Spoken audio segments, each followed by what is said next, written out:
Mais um corte do Bopismo, deixa o like, se inscreve no canal, hypa o vídeo, comenta com educação e é isso, turma, rumo a 200 mil inscritos. E assim, eu tenho uma pergunta, duas em uma, na verdade, que é... Primeiro, até porque você falou dessa vivência que vocês têm até hoje, eu queria saber, você viu aquele filme Divertidamente? Vi, lógico. Uma porrada, né? Eu acho, assim, é muito difícil. Tem dado momento do filme que a gente vê quais são as memórias centrais da protagonista, aquelas memórias que fazem parte dela, não importa o que aconteça. Viram aquelas bolinhas que ela vai guardar. Perfeito, multicoloridas ali. Se você pudesse eleger uma bola de vidro que fosse uma lembrança sua da infância ou da juventude, uma ou duas, algumas, que vocês quiserem. Uma memória que não importa o que aconteça, não importa se você viver até os 150 anos... Vai estar preservada. Que você vai proteger, não importa o que aconteça. Quais seriam? Tem um dia que muda muito a minha vida, é um dia que decide toda a minha trajetória dali para frente. Foi em setembro de 1987, foi a primeira vez que eu fui ao Maracanã. Meu pai ele dirigia uma rádio AM em Juiz de Fora, não era nem em Petrópolis, então ele fazia esse corre de ir e voltar todo dia. Família em Petrópolis, rádio em Juiz de Fora. E eu sempre fui o taradão do futebol, adorava comprar placar.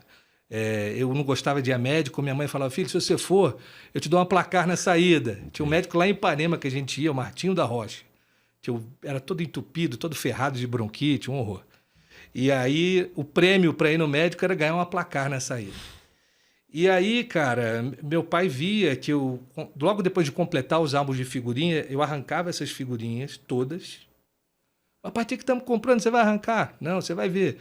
E eu botava as figurinhas no chão, pegava trave de futebol de botão e jogava e narrava imitando meus narradores favoritos, né? José Carlos Araújo, Dualcey Camargo, Edson Mauro. Foi assim que eu comecei a narrar. E um dia meu pai falou, porra, vamos ver se esse moleque realmente gosta disso. Ele decidiu que ele ia me levar no Maracanã junto com a equipe da Rádio AM. Caralho. Que era a Rádio Nova Cidade. Corta para 1987, cinto de segurança não era obrigatório. Meu pai, dirigindo, não era muito amigo do Código Nacional de Trânsito, era um doido, deu perda total, acho que umas 3 Paratis que a rádio tinha. E aí a viagem era o seguinte, Juiz de Fora, parava em Petrópolis para me pegar e ia para o Maracanã. A Paraty era uma Paraty que tinha nome, era um carro com alma. Era o Comando 730, 730 kHz era a frequência da rádio Nova Cidade, de Juiz de Fora. Não satisfeito em ter um nome, o carro tinha uma pintura especial. Na época, 85, 86, o Senna corria com uma Lotus preta com letras douradas. Então, imagina aquela Paraty chegando, preta, toda pintada de dourado, Comando 730, com uma puta antena de rádio VHF para poder fazer as entradas da unidade móvel na rua. Para esse carro lá na porta da minha casa, causando lá na Praça Pasteur. Filho, vamos nessa? Eu já estava esperando ele lá na porta. E aí, a Paraty cabia 5 pessoas, né? Só que tinha meu pai dirigindo, o repórter, o Fernando Luiz, o repórter feliz, ou Fernando Baleia, como o nego chamava, porque ele era um cara imenso, tinha 1,98 m de altura, quando gordofobia não era crime ainda. Ele estava no banco do carona, grande Fernando Luiz, excepcional, atrás 2 comentaristas, mais um repórter, que era o Masson, se não me engano. E o narrador da equipe, pasmem, era Alberto Bejani, que foi depois prefeito de Juiz de Fora, preso por corrupção, inclusive, um personagem assim muito importante, muito falado na história de Juiz de Fora. E o meu pai, cara, teve a manha de abrir o porta-mala da Paraty, não era aquele porta-mala vedado, sabe? Era aberto. Filho, entra aí. No porta-mala? Eu fui no porta-mala, junto com os cabos, junto com os microfones, com as maletas, de Petrópolis até o Rio de Janeiro. Olha que doente, né? Eu todo cuidadoso com meu filho, esse parâmetro não foi do meu pai que eu peguei, mas enfim, doido de jogar pedra, mas um cara genial. Tinha 8 anos? Tinha 8 anos. Era a primeira rodada da Copa União, Flamengo e São Paulo. Foi a primeira vez que eu vi o Zico jogar em loco. Era aquele time que foi campeão, né? E aí, meu camarada, eu sei que... Meu pai conta, essa parte eu não lembro. Ele diz que quando a gente chegou lá no hall dos elevadores e foi subir, aquele elevador antiquíssimo do Maracanã, estava junto com a gente no elevador, diz o meu pai, o Silvio Luiz. Aí o meu pai virou pro Silvio e falou assim, Silvio aí, tem 8 anos, quer ser narrador. Meu pai conta que ele olhou para mim, ficou uns 3 segundos mudo assim, deu 3 porradas na minha cabeça. Tá ferrado, moleque! Diz ele que foi assim. A segunda parte eu me lembro. Quando a gente foi pegar aquele túnel que dá acesso ao Maracanã, eu estava acostumado a ver o Maracanã na televisão, aquele verde lavado do gramado, aquela coisa assim. Cada passo que você vai dando no corredor, aquele verde vai se abrindo, as arquibancadas não estavam cheias naquele dia, estavam refletindo o sol, então elas estavam com um tom meio dourado, e a cada passo que eu ia dando, aquela moldura do concreto ia saindo. E a primeira vez que eu olhei aquele disco voador posado assim na minha frente, foi um negócio, cara, uma experiência quase que de sair do corpo para um moleque, sabe? Era muito grandioso, era muito sedutor aquilo, sabe, aquela grama brilhante, aquelas cores vivas todas. Foi um negócio que me impactou profundamente.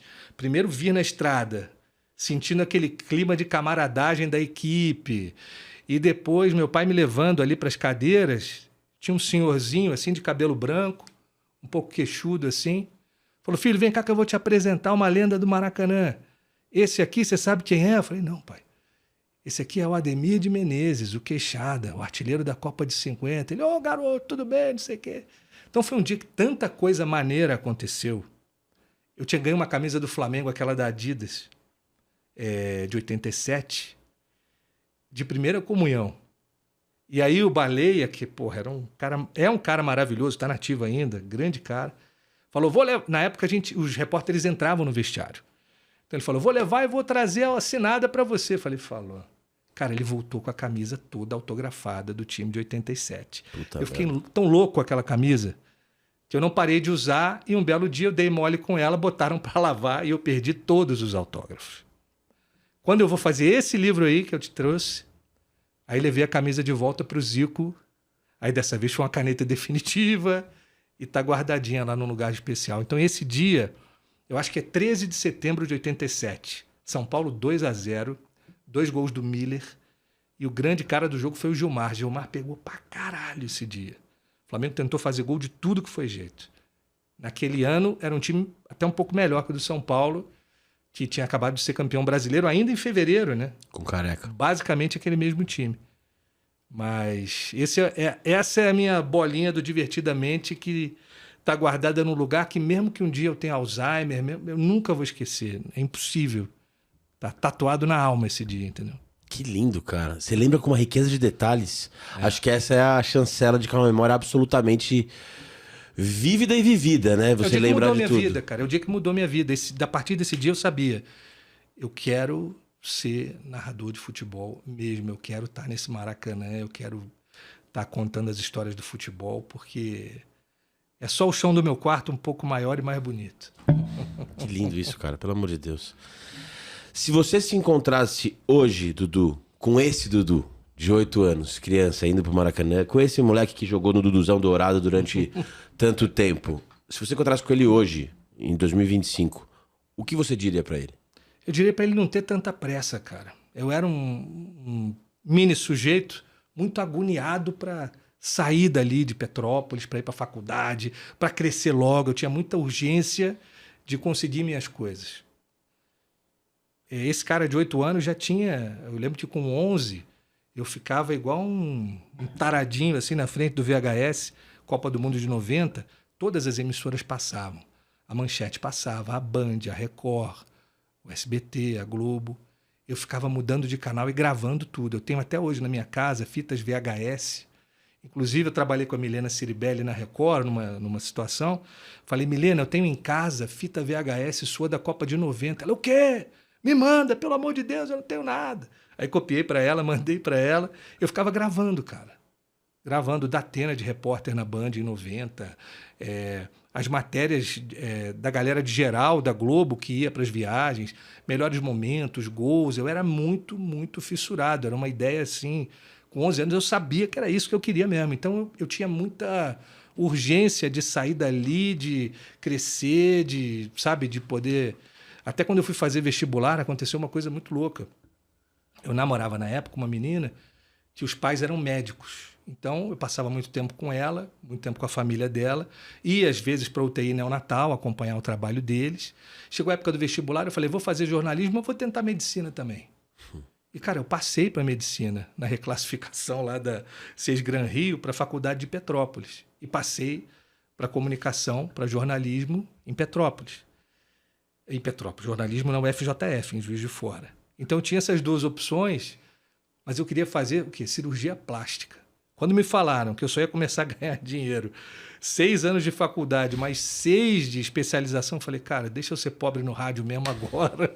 Vamos agilizar isso aí, justamente por gostar muito disso, mas também por conta dessa urgência, sabe? De tudo acontecer muito rápido. E acabou sendo até um pouco ruim para mim, porque as coisas deram tão certo e tão rápido. Eu fiz a minha primeira Olimpíada, eu tinha 29, em Pequim. Fiz a minha primeira Copa do Mundo com 31, na África do Sul, que eram as minhas 2 metas que eu achei que eu fosse conseguir, sei lá, agora, perto de uns 50, sei lá. Como foi tudo muito rápido. Quando acabou, eu cheguei lá, é igual você escalar o Everest, você fala, caralho, e agora? Esse vazio que você está ouvindo em casa nesses segundos foi exatamente o que ficou. Eu falei, pô, e agora? Qual que é a graça? É tentar isso tudo de novo? Tentar isso diferente? Tentar isso na outra emissora? O que que vem agora, né? Então foi tudo muito rápido, cara. E isso me fez mal, entendeu? Eu não estava pronto. Em que sentido fez mal? Me fez mal porque... Não vou te falar que me deixou sem meta, mas me deixou num vácuo, assim. Para onde eu vou agora? O que que vai me satisfazer? Qual que é o meu próximo objetivo? Entendeu? Eu fiquei muito perdido nesse sentido. E eu sempre fui um cara de ficar muito voltado para o trabalho, mas aí vem a resposta quando nasce meu filho, o famoso Zeca, José Eduardo. E aí você entende o que realmente cai na prova. Até então eu não entendia. Então, meu conselho para aquele garotinho é, não tenha tanta pressa. Vai no seu tempo, as coisas vão acontecer pelo teu merecimento. Não tenta acelerar as coisas, não vá tão desesperado atrás. Porque eu sei, nessa de vir para cá, quando eu tive a oportunidade de vir para a ESPN, eu sou casado, cara, com a melhor repórter de TV do Brasil. Chama Olívia Freitas, ela é repórter do Jornal da Band. Quando você ligar a TV e ouvir uma mulher com a voz de trombeta do Apocalipse, é ela, é essa. Ela é incrível. Ela nunca tinha vindo para São Paulo. A gente não era nem casado ainda. A gente tinha marcado de casar em outubro de 2005. Fizemos 20 anos de casado agora. Não me pergunte como ela conseguiu. Ela merece vir aqui um dia para tentar te explicar Tá convidada isso. Já. Mas aí, cara, ela veio para cá sem nunca ter nem pisado em São Paulo. Ela topou se mudar para cá sem nem conhecer a cidade. Então, assim, eu entendo que essa força, esse drive de ir atrás do que eu queria era meio que uma viseira de burro também. E eu sei que ela sofreu muito no começo para se adaptar, passou por muita dificuldade, mas não arregou. Em muitos momentos eu falei, pô, vamos embora? Não, cara, agora que a gente está aqui, vamos embora. Então ela nunca deixou essa força faltar. Então eu não deveria ter tido tanta pressa, tanta vontade e ter colocado tanto da minha vida no profissional. Eu acho que eu fui negligente em alguns pontos, com ela, depois com meu filho, quando teve a história do Serrano, que eu me dediquei pra caralho também. Às vezes quando eu crio umas coisas e vou atrás, entendeu? Nessa sede de ter um objetivo para cumprir. Mas é isso, acho que era só pro moleque não ter tanta pressa, não, que as coisas têm o tempo delas. É só respeitar que vem. Você falou que com o Zeca você aprendeu o que cai na prova. O que cai na prova? Cara, o que cai na prova é... Você já teve algum dia merda no trabalho, assim, de ficar chateado com teu chefe ou com alguma coisa que aconteceu no ar? Cara, tudo isso é muito pequeno. Quando você vê teu filho doente ou quando há algum problema com a criança que você não tem muito o que fazer. Tudo isso é muito mais importante do que essa coisa de se concentrar tanto no trabalho. Você está mudando de São Paulo para o Rio, você vai conhecer uma maneira diferente de viver. Aqui em São Paulo, eu acho que... Não vou falar que é o Deus da galera daqui, mas o trabalho é o norte de 95% das pessoas aqui. E é isso que faz São Paulo ser tão do caralho. Eu adoro isso aqui. Tudo funciona. Há um trânsito caótico, há dificuldades, claro que há. Mas eu tenho o maior orgulho do meu filho ser paulistano, sabe? E quando alguém vem de fora, tem sotaque de paulista. Porra, ele nasceu em São Paulo, você quer que ele tenha sotaque do quê, caralho? Entendeu? Sim. Fico puto, não gosto que fale mal de São Paulo, porque eu tenho passaporte, falo o idioma, tenho cidadania paulistana, afinal de contas eu sou pai de um pequeno paulistano, que é tudo que, assim, do estereótipo. Ele adora shopping, ele gosta de carro, entendeu? Ele é uma figuraça, o Zeca. Então, de cara na prova é isso, cara, entendeu? Eu perseguia muito essa coisa do sucesso profissional, mas hoje, para mim, é muito mais importante ver minha mulher bem, ver meu moleque bem, do que qualquer conquista profissional que eu possa ter, entendeu? Sim. É isso que cai na prova.